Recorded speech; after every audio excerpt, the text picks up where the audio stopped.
Welcome, and thank you all for joining this episode of the Crexi Podcast, an insider's look at all things commercial real estate. In this show, we cover a broad range of topics that cater to CRE newcomers and industry leaders alike. I'm your host, Ashley Kobovitch, Director of Partnerships at Crexi, and today is a very special day, our 100th episode of the Crexi Podcast.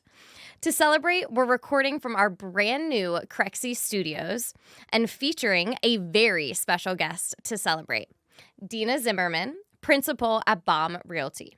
Before we begin, a little bit about Deena. Deena Zimmerman is an award-winning broker with nearly 20 years of industry experience.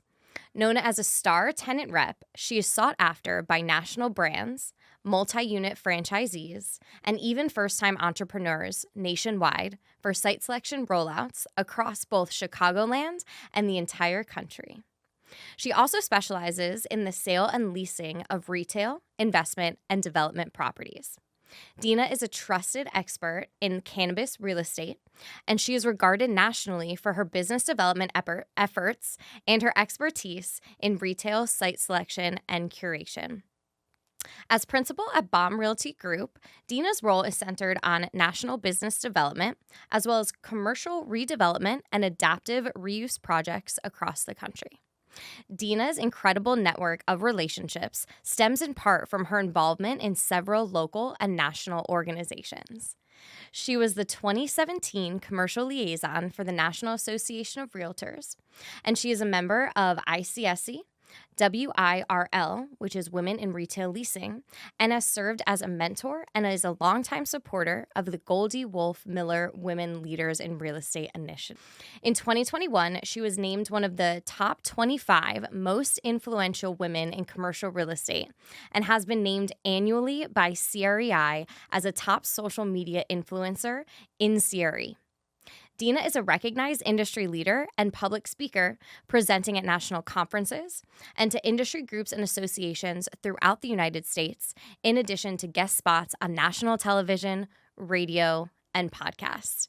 Deena, we are so excited to sit down with you today. Welcome. I'm so excited to be here. Thank you so much. I'm so honored. This is so great. This is amazing. As we said, this is our 100th episode. We're recording live from our new Crexi studios, and I wouldn't want to do it with anyone else. So thank you again. Thanks for really having me. exciting to get into hit the it. microphone. Hand talker. Same. It's the Italian in me. So I know that we just covered a lot about your background, but I'd love to hear more about your career path, lessons that you've learned along the way. So tell us more, just where you're from, how you got started in commercial real estate. So it's really funny, and I love where we're at now in the world. Where I didn't even know that this was something you could do when you went to college. Right? I mean, there are so many programs all around the country that focus on real estate. Right. And I went to college. I grew up in Minnesota, and I went to the University of Minnesota. Go Gophers! And I got my degree in psychology. Same. And did you seriously? I mean, we use our degree every single selling. day. Every day. Really do. Every day. Really do. We really Okay. do. And it's funny because when I was in high school and all through college, I worked at this video store, and I did sales. And so when I graduated college, as I was looking for jobs, I kept working there while making money while I was looking for a job. And I was so disheartened with the process. I wanted to be like a therapist, and the pay was terrible.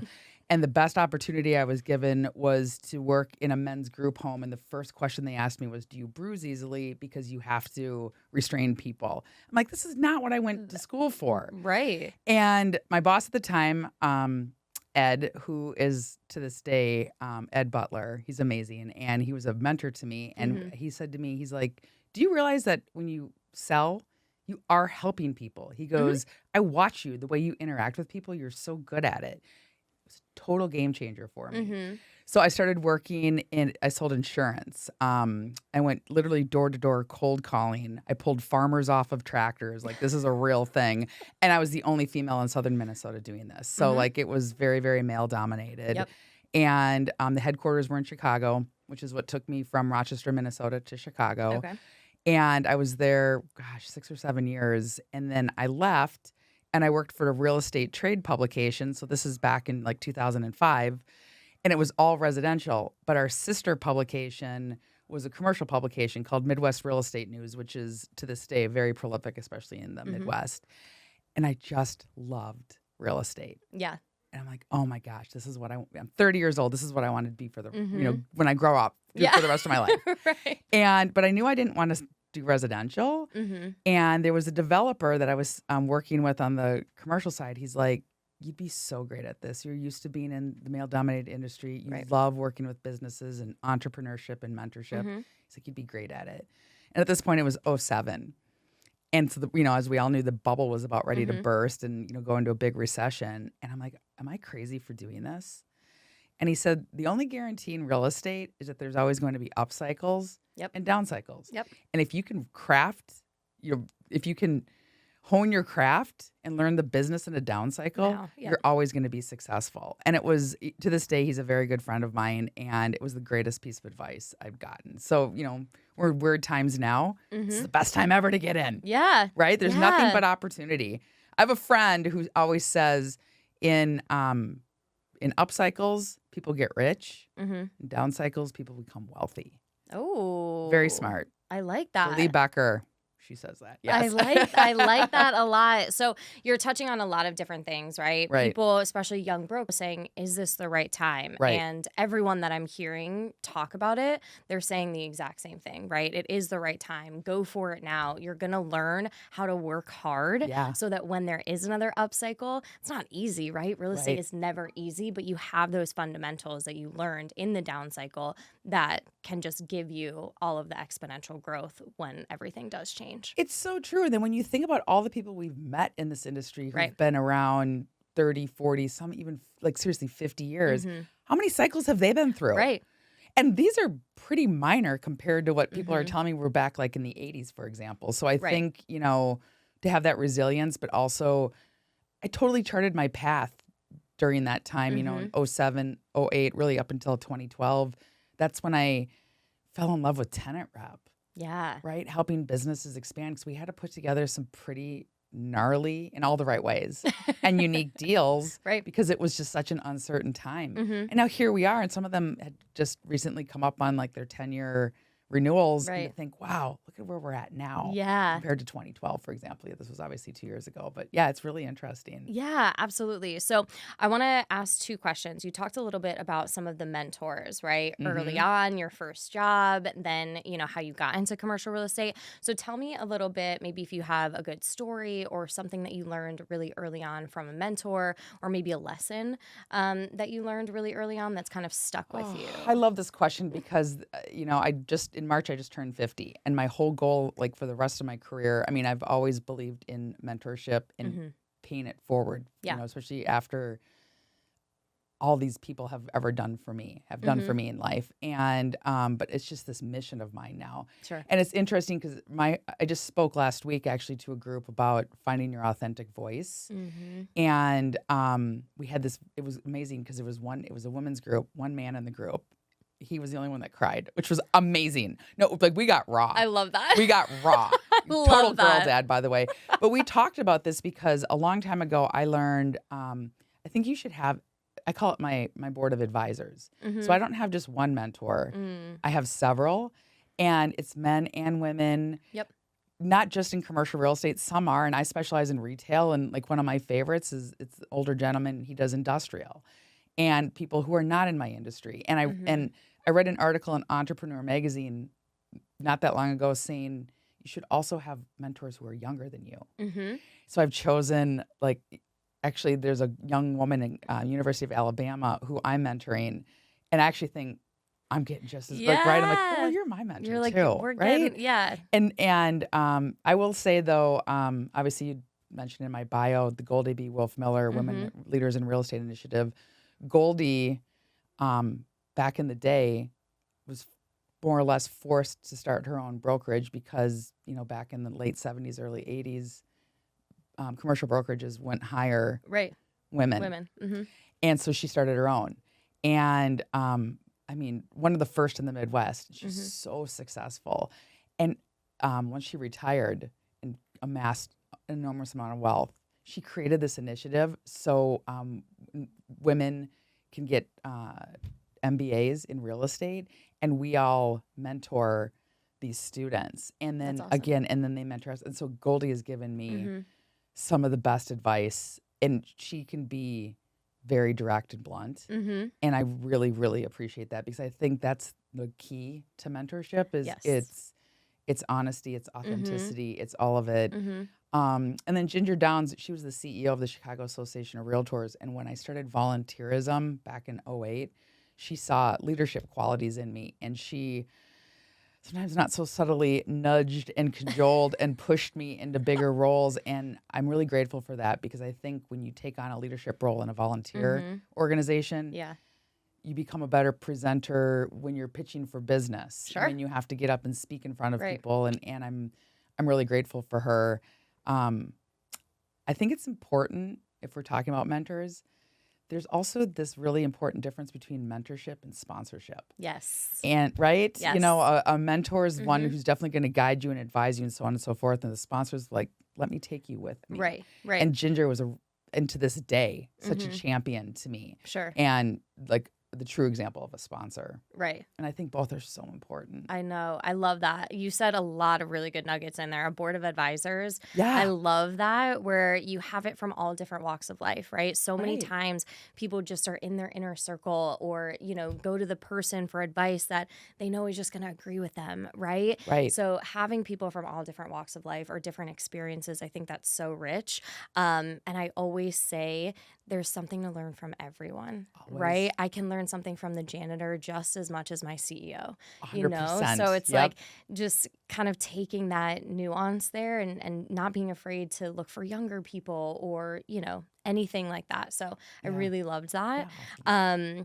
And then, I also love that you're so into mentoring people as well. And, you were pushed out of your comfort zone a lot, because people can see potential. So Right. not being able to, or not being afraid to do that for others, I think is really important too. Yeah. And then for those who are being mentored, Mm-hmm. don't be afraid to go for it and ask for it. I think Right. that's the thing. If somebody sees that in you, Mm-hmm. because there's especially when I was, first half of my career, I can't do that. You get in your own head, the imposter syndrome, right? Right. If people believe in you and like these doors are opening and you're given the opportunity, take it, Right. learn from it. Mhm. And it's okay to fall forward a little bit. Yeah. I love that. And fall fast, right? Like Right. fail fast. Fail fast. Right? Yes. Fall forward, fail fast, all of those things. If you don't know, You don't know. You don't know. Right, exactly. Like you got to try and try again and try Exactly. again, and keep doing it. So speaking of failing, were there any lessons or favorite mistakes maybe early on in your career that actually, wound up being a really valuable lesson? Yeah, Let our listeners funny. in on It's on funny. a little Yeah. tidbit. So it's funny you say that. I have, and I think first and foremost, follow your gut, right? Because when something feels off and you feel those red flags, 100% of the time, it's. You're right. And I have. Oh, I know. Okay, so I Okay. do have one. And this was like when I was sort of at the beginning of my career. It was definitely, I was in some situations where I was mistreated, meaning, people didn't respect me. Definitely, I'm just going to say it, older white dudes. And I wished I had spoken up. And those moments when you go home and you're like, oh my gosh, if I could do that over again, I would say it just this way. Right. Okay, that's good to do that and to self-reflect, but don't stew. Sure. But then when that opportunity comes again, I have really found my voice in that, and it's really uncomfortable. Yeah. But there's this confidence and sort of that ripple effect that happens after that. And just recently I was in another situation where I was sticking up for myself. Yeah. And I'm like, oh my God, I'm coming off as such an imposter, or I'm coming off as such a egomaniac. No, I wasn't. Right. I think you got to get comfortable with being uncomfortable. Yes. And owning it too. Yes. I've got, I'm really tall. I typically wear heels, although not as much anymore. But and then I got the weird hair, and I got a big mouth, and I'm a huge hand talker, and I'm a total klutz. And the more I tried not being that early on, like even kind of dampering down the hair and stuff, I wasn't being me. Yeah. You know what? if somebody doesn't like you for your look or for whatever, or like your attitude towards things, you don't want to work with them anyway. Sure. For as many people that don't want to work with you, there's that many that do. Right. So really own it. Right. Whatever it is, own it. Oh, I love that. And we'll talk more about finding your authentic voice later because you're so great at that. But I think that is just so huge to people, right? Especially in this day of like social media, right? We all want to be in this box, right? Or we want to be like this, we want to be like that. And sometimes we do, diminish our shine or diminish our sparkle, Big right? time. Especially, for me, women in sales, women in commercial real estate, right? So I think standing up for yourself is huge. Yep. Finding your voice, not dampening your shine for anyone, right? No. And if someone doesn't like you, that says more about them than it does about you. Right. And just keep it moving. Keep sprinkling that sparkle. Yeah. Really good reminder for our listeners. Deena, do you have any daily habits or practices that have become essential to your career? So whether that's in work or outside, like meditation, working out, things like that, family time. Yeah, it's interesting because, and I have like a mantra every day that I say to myself. There's a fabulous broker that I'm friends with in Charlotte, and her name is Michelle Buckley, and she always says, "Just live." And every day you wake up with that intention, right? And for me, it's definitely exercise and meditation, and this whole, I'm just so busy. You're never too busy to even take like 30 minutes for a workout. Sure. I mean, right? And if you can't take an hour out of your life, what's the point in the rest of that? Right. The endorphins are good. Your body feels good. I'm not going to work myself into a heart attack. And so and my sister-in-law has the best, she reminds me of this sometimes when I do skew, because I'm not always that perfect. Not that I'm perfect, but I'm not always like that. And sometimes I get in my own head. You have two balls. You have a glass ball and you have a rubber ball. Your rubber ball is work. It's, the stuff that pays the bills, right? When you drop that, it bounces back and it comes back. And sometimes, that deal will be there waiting tomorrow. And if it's not, somebody gets upset. Oh, well, it's the rubber ball, right? Sure. But then you have that glass ball, the things that are important, your health, your family, your mental health, all of it. And if you drop that, it shatters. And I do a daily reminder of myself on that. And so if my nephew wants to go fishing, I'm going to go fishing with him, because work will always be there when I come back. And I've done that a couple times, and it's a blast. Yeah. And you don't feel resentful either. So yeah, I'm very, very mindful every day of putting that first. That is an excellent metaphor. Yeah, isn't it? It really, really is. So just reminder. Yep. Take care of yourself first, right? Yep. You have to fill your cup up in order to fill others, or in order to be present at work and things like that. Yeah. So I love that analogy. Really good. I'm gonna take that. Sometimes when I'm like getting a little wonky in myself, should just stand there and do this. I'm like, all right, I get it. You're like, I get it. Okay. Oh, that was wonderful. Amazing. So moving on to our second topic of the day, more of your work in the broader commercial real estate industry.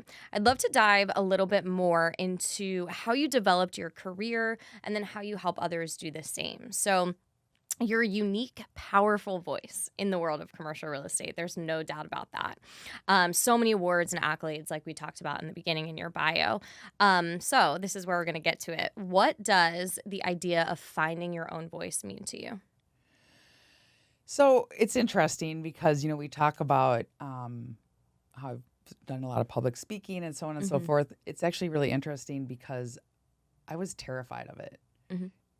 And I mean, as a lot of people are terrified. I was asked to be the local chapter president for the Women's Council of Realtors back in 2009, and was the first female, the first commercial president, because it was mainly a residential organization. And which I love networking with residential agents because I specialize in retail. So, we're following where people are buying the homes, right? So I've just really enjoyed having that wealth of knowledge. And also I'm very grateful to have this referral network too. Sure, yeah. And they asked me to be president because the woman who was going to be had to step down because she was asked to be on a board that was very close to her heart personally. I'm like, there is no way in hell I'm going to do that. And they're like, why? I go, because I'm going to have to speak every month. And they asked me 3 times, and I kept saying no. And then I thought about the Shonda Rhimes book, Year of Yes. You ever read this? So where she's like, get out of your... And so I'm like, you know what? I hate being afraid of things. And literally the night I was installed as president, I'm on my way there and I'm throwing up and I'm thinking about lying and saying that my car crashed so I didn't have to do it. This is a true story. And my hands are shaking and I'm doing my speech and all of this. And you know what? Guess what? I survived. Right. And each month got better and better. And that's also where I found my voice because all of it, I kind of have a biting sense of humor and very enthusiastic and just kind of over the top sometimes. I'm like, why don't you just be you? Right. And all of a sudden, kind of all hell broke loose. And it wound up being really fun. And all of a sudden, then there's that confidence, right? And then I'm going after like other jobs and I'm going after business and I'm going after this and I'm going after that because the two really did correlate. Right. And then all of a sudden, there became a social media presence around all of this. And I'm like, all right, well, there's your brand. Right. And have fun with this and be a positive disruptor and say things you want to say because the one thing I can promise everybody, the one guarantee in life is not everybody's going to agree with you. Sure. So, like, because I used to be so afraid of like sharing real estate articles and giving my opinion. Right. And then I had a guy who helped me put my LinkedIn page together. He goes, you have to start commenting. I'm like, well, what if I piss somebody off? He goes, you're gonna. Yeah. Either It's way. not an if, it's a when. And I tell you what, that's how I got a lot of clients. I've gotten a lot of job offers. I've had a lot of people come to me and say, I want to work with your company just by seeing me in these settings. And as women, we need to start encouraging more women to start like getting on stages and speaking seriously because that's where the recognition comes in too that actually helps expand your career. Right. And becoming this voice for what you're passionate about. When I used to work with SVN, love them still to this day, obviously. And Kevin Majacomo was our CEO and he was 100% my mentor and such a wonderful human being. And unfortunately, he passed away about a year and a half ago. And I miss him every day of my life. And if anyone's ever seen his like TED Talk, the TEDx is one of the greatest TED Talks ever. And when he used to speak publicly, never had a teleprompter. And he would tell people he used to pace in his hotel room the night before and have everything memorized. Yeah. So then he saw me speak one time at ICSC. And he's like, are you ready? I'm like, what do you mean, am I ready? Of course I'm ready. And he goes, well, have you been practicing? I go, practicing what? And he literally started turning red because, of course, I look like a three-headed monster. And I'm like, I'm talking about retail. This is what I do for a living. If I got to practice, then maybe I better find another job. And so he kind of laughed and I did, I was me and I did my thing. So I think that's it too. I think some people do need to really prepare and others, hey, if that's what you know, go for it. Again, it's finding your voice and being authentic because I can't do canned stuff at all. Right. He wasn't canned. I don't mean it that way, but it's really hard for me to sometimes I just got to word vomit. Yeah. As I'm clearly doing right now. No. So, yeah. No, I think that's really special and just how far you've come, right? Yeah. You have to start somewhere. You're going to be a beginner, right? And Totally. you're going to fail, but you got to keep doing the reps and keep doing it. Yep. I think that's really interesting to mention also is just bringing your opinion around things, right? Even sometimes like I'll write a LinkedIn post, right? And I'll be like, what should we say? And like overanalyze it always. But I think just being in your authentic self. So tell our listeners, how do you find that? So how does someone in commercial real estate lean into that personal brand and differentiate themselves in an authentic way? Maybe someone who's new to the industry or hasn't done this before. What kind of tips would you give them? Or any advice? I love that question because I love, especially the ones who are newer to the industry, whether it's, men or women. It's fun because I think I appreciate how eager they are, right? I work with a few now who are they soak everything in. Yeah. And it's reminding them it's okay to try things. And then if it doesn't work, that's okay. Right. Right. And I think we're all so worried about looking bad. You got to get that out of your head. Yep. Right. Sometimes you just got to go for it. Like you said, even when you're posting something, you overanalyze. I get like that too. Yeah. And for a while I tried just using social media as just an example. For a while I tried like Instagram, and I love Instagram so much. I'm terrible at it, and I need to do a better job at it. But my mediums that I really like are LinkedIn. I love Facebook, but it pushes to my Instagram page. Sure. So I'm kind of learning how to work within that, but that's my comfort zone, right? Now I want to get out of my comfort zone. I think it'd be really fun to put together like TikTok content. So I think that's a really fun way, because I think the generation now is super into that and really savvy at those mediums, especially Insta and TikTok. Right. If you're good at it, that's where you start sharing your voice. Sure. And it's sharing whatever you want. I have a friend named Bucky Beeman, and he's fabulous on social media. And he's like, you need to do more video content. Right. Like, oh my God, I hate the sound of my own voice, and I got to record myself.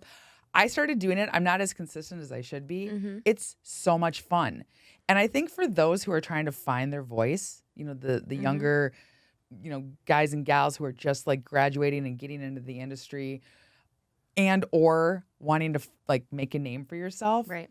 Use your voice that way. And whatever it is, there's some people, it's your neighborhood.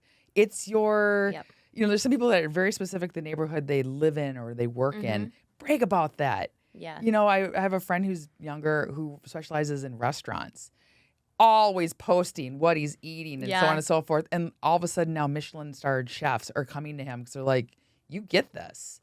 So, but he's having a good time. Have fun. My advice is have fun. Yes. Seriously, have fun. Like, I think we take that for granted. Yep. Like, oh, I can only have fun in these little buckets, or, maybe on Friday when it's 2:00. Have fun. Yes. Have fun. If you're having fun, you're going to be authentic. You're going to do it, and just do it. Yeah. Right? The analysis paralysis, that'll just, crippling. It'll eat you apart. You can look at that LinkedIn post forever. Right. And then guess what? You don't post it. And then 3 days go by and you miss the boat and, all of that. So have fun and just do it. And if it feels good, right? Like if you don't, we all know what it feels like to just not feel like in your skin. Yeah. Then don't do it. Right. That's really where you're finding your like authentic voice. Yeah. And I just can't stress that enough. Have fun with it. You heard it here. What kind of work do you do in the various organizations you work in? So we talked about Globe Street Women of Influence, NAR. So tell us a little bit about those and then why you're passionate about them.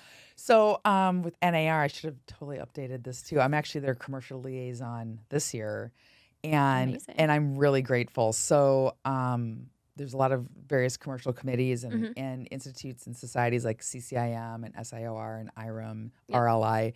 And it's really great to be able to collaborate with those groups, especially now. I just got back we were at a conference, not last week. Well, yeah, last week in Washington, D.C., legislative meetings. And obviously there's a lot going on on the residential side, especially with, the lawsuits and all of that. And it's interesting because those conversations, as it relates to the whole compensation war, this is how it's always been in commercial. Right. And so it's really interesting because a lot of people are looking to us and leaning on us. Our committee meetings were huge. And the conversations about interest rates, and we had conversations about retail crime and how it affects, retailers and electric vehicles as it relates to development.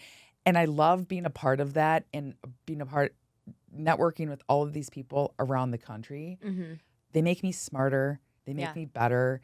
And to be able to text my clients, whether it's specifically my landlords or my tenants, and to say, hey, I was just in this meeting. Like, when you're doing development, like, what is it costing you to add electric charging stations? I can't believe you just asked that, because it's great. Like, I feel relevant. Right. And so I'm grateful to be a part of that, but to have a voice as a female in commercial. And we tapped some other females that we're hoping to bring up, and it's that spark, right? Yeah.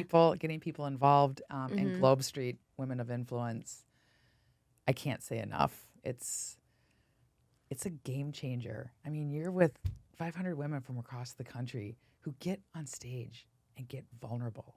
I mean, somebody needs to sponsor like tissues. Forget about the hand sanitizer.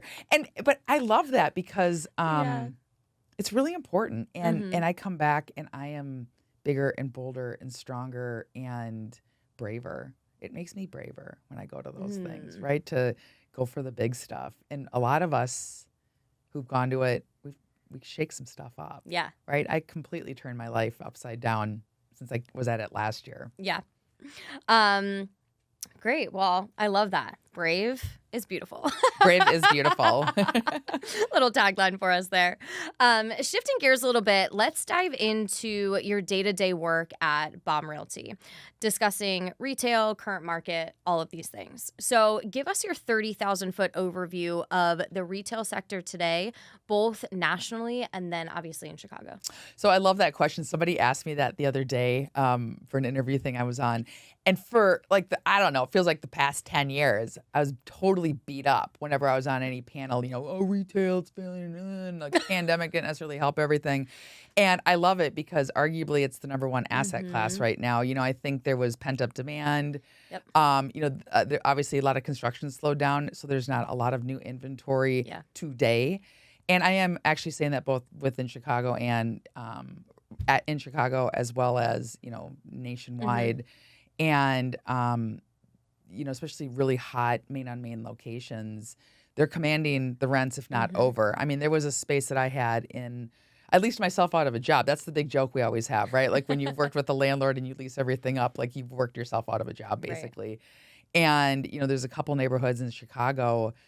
I mean, we could have released stuff at lease for like more than the asking rent. I mean, it's crazy. So the tenants are out there, right? I mean, we've got experiential, the trampolines, we got pickleball, we got golf simulators.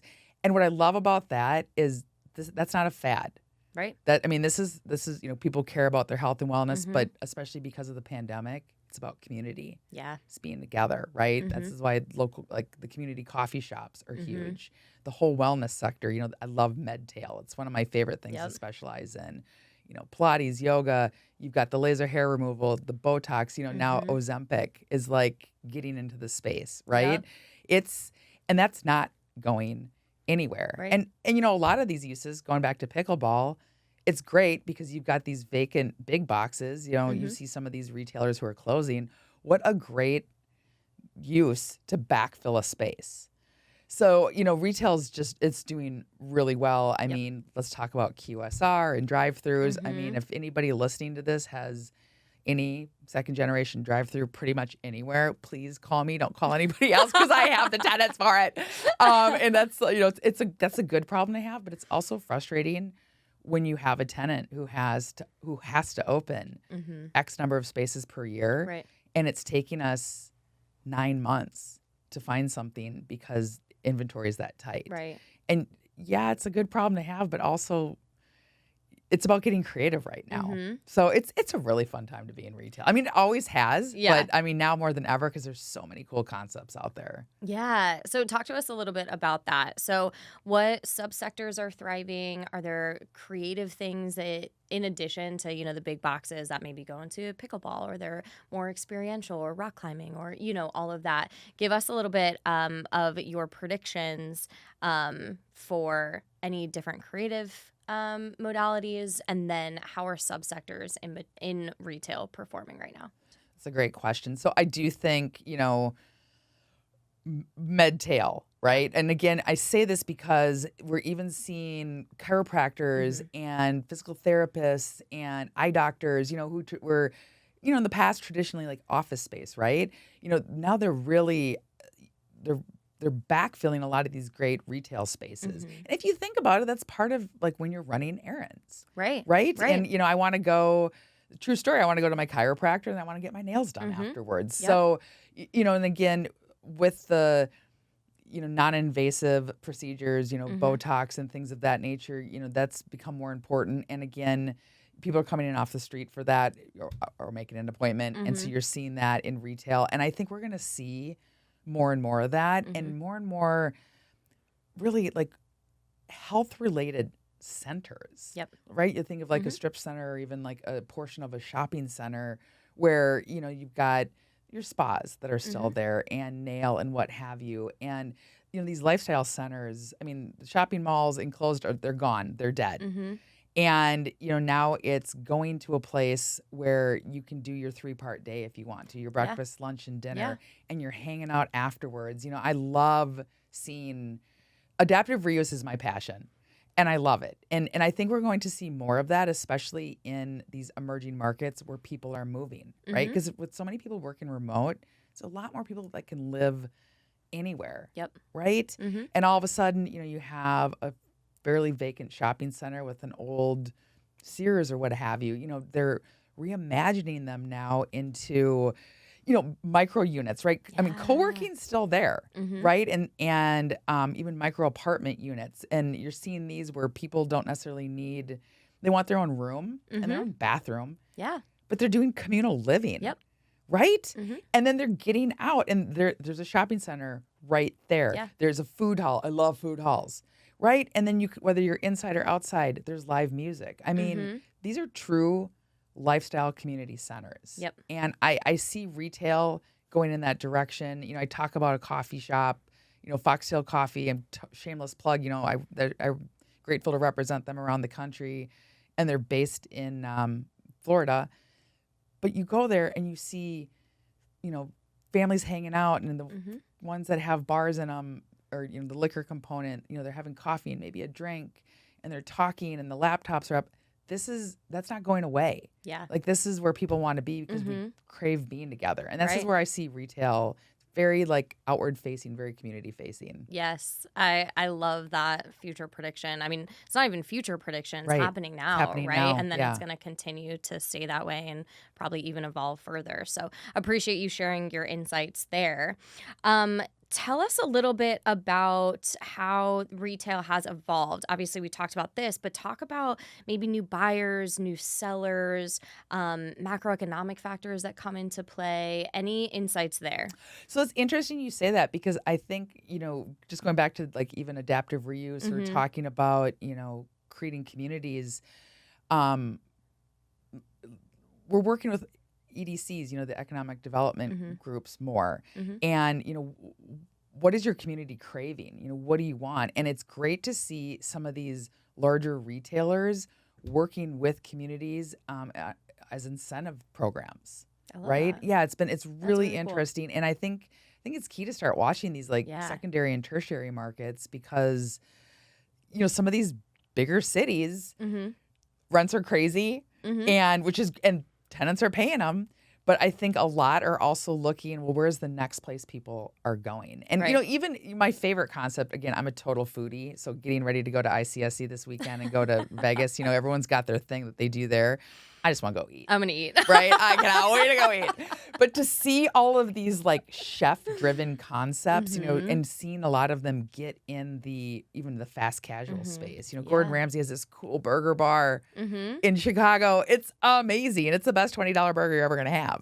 And, it's fun to see that, because I think Right. a lot of these Michelin-starred chefs want to be more approachable. Right. To, people that aren't, going to their, 7-course, those are great. Of But I course. also want to go to Richard Blaze's Crack Shack. Right. You know what I'm saying? Which Right. is amazing. And you can still service both populations. You can there, still service both. So I think I firmly believe everything's going to be even more approachable in a really thoughtful way. Really, really cool. I appreciate that. Yeah. I'm excited for it. So hopefully you're right. Hopefully you're right. So narrowing in onto your home market of Chicago, what trends differentiate Chicago from other markets? Where are there similarities, and why do you think so? Well, it's interesting. I think because what's great about Chicago is we've got all these neighborhoods. And, that's the big joke too. When you live there, right, I'm the West Loop. The West Loop's the best loop. And, and you can have all these retailers and all these restaurants and, what have you, the gyms, all of it. Right. And it's so fun because you can just pick all them up and put them in the next neighborhood, because I'm not going to Lincoln Park when I can do it in the West Loop. And so it's really fun, especially when somebody is coming into our market and understanding that, oh, I get that it's a half mile away, but do you realize how far that is for some of us? and when they actually see that, not necessarily on a map, but when you're actually walking them through that, it's very interesting. And, the suburbs of Chicago are really having their moment. Yeah. And a lot of it is because during the pandemic, everybody fled from the city. They bought houses in the suburbs because they wanted yards. And we're Sure. talking like millennials and even some of the Zs, Okay. right? And so now all of a sudden, actually just yesterday in Cranes, Richard Bayless announced instead of doing another restaurant in Chicago, he's doing one up in Skokie at Old Orchard Mall. And so we're seeing these cool restaurants that we love. Right. Not leaving, but also going to the Expanding. suburbs, expanding. And now people are actually, I used to be just total like, I'm not going to the burbs. Oh my gosh, Lake Forest is one of the coolest places to be right now. And Naperville is like little Chicago. Yeah. So that's an interesting thing, you know. So when I talk to friends, because I actually ask people around here too in California, I'm like, talk to me about LA versus this versus that. And it's somewhat similar. I think the neighborhood thing is different. But that's what I'm seeing the most in Chicago versus, you know, versus other markets. Yeah. No, absolutely. And you kind of resonated with the LA traffic and drive. It might be a mile on paper, half a mile. We're not going. Right. No, West side, best side also. Love it. We're in our HQ right now on the west side of Los Angeles. So it just that resonated. Right. Right. And like good luck to like, oh, I want parking. Nobody gets parking. Like it's okay. It's okay. I hear you. What are some of the most interesting clients or retail projects that you're working on today? Okay. Oh my gosh, let me think about this. I know it's hard to narrow it down. It's hard to narrow it down. Well, okay. It is really exciting, you know, to be working with Foxtail Coffee that I'm working with because people, okay, what's really exciting about them is they've also gone franchise. So there's 63 locations now and they're contracted for 200 more. Okay. Actually, they just opened the Las Vegas location, so I get to go see it this weekend. And it's really fun because they're the anti-franchise franchise. So just corporate, I shouldn't say just, you know, and then they're family oriented. So like they bring you in and they make you a part of the family. And they had one person who loved the coffee so much that she dug and dug and dug until she could find Alex, the founder's name, because it's not easy to find on purpose, by design, and I love that. And basically talked him into like letting him do a franchise, and he's like, "Fine, you can do one." And I'm paraphrasing this. And now like she's part of the Foxtail family, like she's in charge of training and all of it. And then all of a sudden, this other family came in and they really liked it. And then their friends came in. And so it's not like they're going to the franchise show. Right. It's people coming to them and saying, this is why I love this. I hung out in this one and I had this experience. To be a part of that, you know, now we're expanding in Michigan, for example. And these franchisees are so into this. Yeah. And it's so exciting. And like David Baum, the founder of my firm, said, you know, again, another great mentor, said to me, all I want is for you to wake up every day and find what you're passionate about and then go enjoy that and do that, right? Because you're great at your job. It's not even a job when you're loving it. And to get up every morning and like they have these Foxtail conversations and everybody's so jazzed. Yeah. I love that. And again, I just think what they're doing is so important for community and it's really good coffee. Yeah. Right. That's awesome. It's really That's good awesome coffee. to be able to, you know, share that that story, that client, and then expand with them as well. So appreciate you sharing. It's fun to be a part of the family. Yeah, for sure. Now you did mention working with cannabis clients in Chicago. That was the other example I was going to give. Actually, that's so funny. All right, share a little bit more about that. And so I started in the cannabis space back in, I guess it was like 2014, when Illinois had announced they were going to go medical. And, you know, it was very exciting because I learned a lot about it. There were some groups I worked with that came out of Colorado who had, you know, been part of that pilot program. And actually one group I worked with advised the Illinois Department of Agriculture of like how this should look. And, you know, first of all, it was like finding a needle in a haystack and another haystack to find a space. And I used to have the Brinks trucks measurements memorized because, you know, that's when they'd have to go in the back door with the cash and all the things. So different now. But to learn, I mean, like look at Colorado. I mean, prescription drug use is down like something like 25%. You know, their infrastructure and their school systems are better. And to understand on a personal level, people that I know who were able to take advantage of the medical program to help with cancer. And, you know, one of my friends had Crohn's disease. And I mean, it was a game changer, and they're not on prescription drugs. I'm like, it's, landlords, I was calling them back in the day. Oh my God, you're just calling me about weed. It's more than that, right? I mean, this is a really thriving industry. And so to see where it's going now, and I mean, they're all beautiful. They look like Apple stores. Yeah.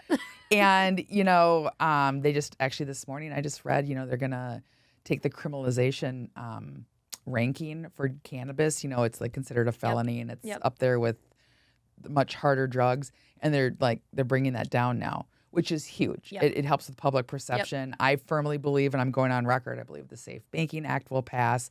And at some point, this will be federally recognized. And it's a really exciting space to be in, because going back to what I said earlier about how I didn't know real estate, this is something you could do in school. Right. Think about it now. I know somebody who's going to school in Michigan for agriculture. Farming. And they have the specialty. For cannabis. Cannabis. And electricians. Yeah. Getting into the space because, oh my God, to do these hydroponic rooms, it's crazy.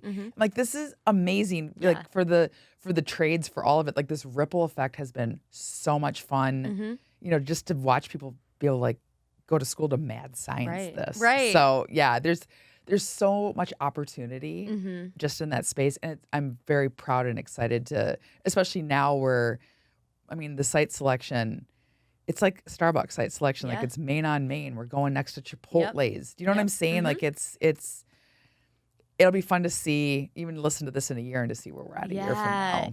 Yeah. Absolutely. Thanks for sharing the insights, and excited to see how this continues to evolve. So thanks for sharing. Do you have any surprising or controversial thoughts about the current market happenings that you want to share? Controversial. Don't mean to put you on the spot. I know. I'm trying to think, what is controversial? I mean, we just talked about cannabis. Well, it is interesting though, because going back to cannabis, they're talking. Here we are in California, and I know there's a lot of conversations as it relates to like mushrooms, right? And so, which I think, again, talking about helping with depression and alcoholism or ketamine treatments or for depression and things like that. And so, but also in my theory, like going back to what we're talking about, like a wellness center, I can totally see both. They exist, right? They exist within the wellness center, right? I mean, I think that's very exciting. But also, we talked about Ozempic earlier. I mean, they're talking about the ripple effects that this is having on commercial real estate, right? The grocery stores are stocking food differently because people are eating less because of it. And, there's certain, juicing is back, right? And so now you're seeing like that come back. But are you going to start seeing health and wellness centers where they're going to be offering these shots? So I don't necessarily think maybe it's controversial, maybe it's not, because I'm not sure how I feel about that personally. Right. I think it's very helpful, right? I don't know. This could be interesting to watch. But it's also positive disruption, right? Right. Exactly. So appreciate that. Love hearing your insights. Now, given your background and expertise, I'm sure our listeners are curious about your answers to some rapid fire questions. Oh, Lord, here we go. Are you game? I'm game. Okay. All right. First, if you were given $50 million today and had to invest it immediately, what would your go-to asset type and location be, and why? Oh my God, all day long, adaptive reuse. What I was talking about earlier. Give me, and I'm being this seriously, give me an old, tired, enclosed shopping center in the next place. I mean, everybody knows this, so anyone who's listening that knows me, they're going to roll their eyes now, but I am such a huge fan of the Carolinas. I think Greenville, South Carolina is fabulous. I think, outside of Charlotte is amazing. You got Rock Hill and Fort Mill in South Carolina, which is like 20 minutes from Charlotte. I mean, it's fabulous there. And there's so many cool old buildings, whether they're old mills or what have you. And I think what they could, talking earlier about, creating communities. Yeah. I'm a huge fan of anything in Pennsylvania. Right? I mean, right? I love it. I mean, can we talk about Idaho? I mean, there's so much opportunity, and I mean, any excuse to get my butt to Colorado, I'll take, right? Sure. And that's just a personal passion of mine. But yeah, you give me that, and I want to go to the place where people want to go and build a community around that. Amazing. I would love, give me that $50 million. I know, right give her $50 million right now. please. Second question. What's your favorite tool or software you use on the job? And I promise this is not a trick question. Okay, I love this because, of course, this is not a canned response because I'm pretty. You know how honest I am. So I love this question. I just got to take a pause here because I was an early adopter in commercial real estate technology, and I firmly believe you don't need to have 100 tools or thousands of tools in your toolbox, but you need enough to be really successful. Right. And I can't say just one because I'll tell you four, and I mean this genuinely, Crexi.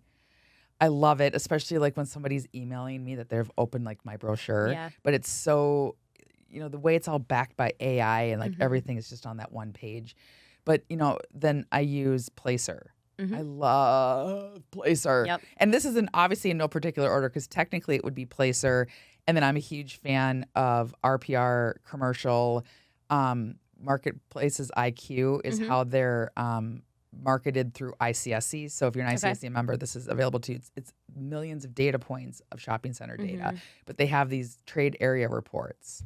So you're pulling that stuff for tenants or for landlords because I love to curate retail. And this is what I use to look at it and talk about a project and say, I'm using these two things and based on Placer, based on RPR, this is the category of tenants I think would be great in this community, right? But where am I finding that then? When I'm already on RPR, it's showing me all the listings already in Crexi, right? I mean, everything plays so beautifully together. So those are the three, and they're my go-tos, and they're my bookmarks, and they're the things I open up every single day, and I couldn't live without them. Like, right, data and demos, it's everything. So, so this is why I'm so excited to be here because thanks to Crexi for making me a lot of money. We love to make you money. And then last question, what is the most common misconception about your job or industry? Oh, I mean, my favorite. Oh my God, you guys make so much money. Our deal cycles also on average, I think the quickest deal I've ever gotten done in 17 years, start to finish, was maybe 4 months, which is really, really fast. Like my average deal cycle is like 18 months. I think the biggest misconception, you do commercial, so you do everything. No, within commercial, there's retail, there's industrial, there's office. And I really do believe in staying in your own lane and being the expert in your subject matter area of expertise. Absolutely. So I think that's been a big misconception too. Yes. Yeah. Perfect. Well, thank you so much for sitting down with us. We know you're so busy. We are amazed and so thrilled. This is our 100th episode recording live from the Crexi studio. Any last bit of advice, parting words for our listeners? You know what? Be you. Embrace your weird and just remember to always have fun and be authentic. I just cannot say that enough. Yes. Yeah. Wonderful, wonderful bits of advice. If our listeners want to get in touch, how can they reach you? Social media, email, phone?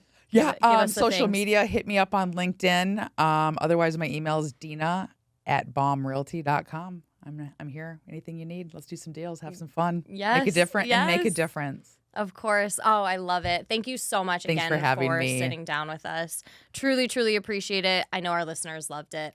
So thank you to everyone who tuned in today. If you enjoyed this episode, do not miss the next one. Visit Crexi.com/podcast and sign up to get the next episode delivered straight to your inbox. Of course, you can also subscribe to the Crexi Podcast on your favorite podcast app and check out our YouTube channel for video recordings of each episode. Stay tuned. Take care and be sure to tune in next time.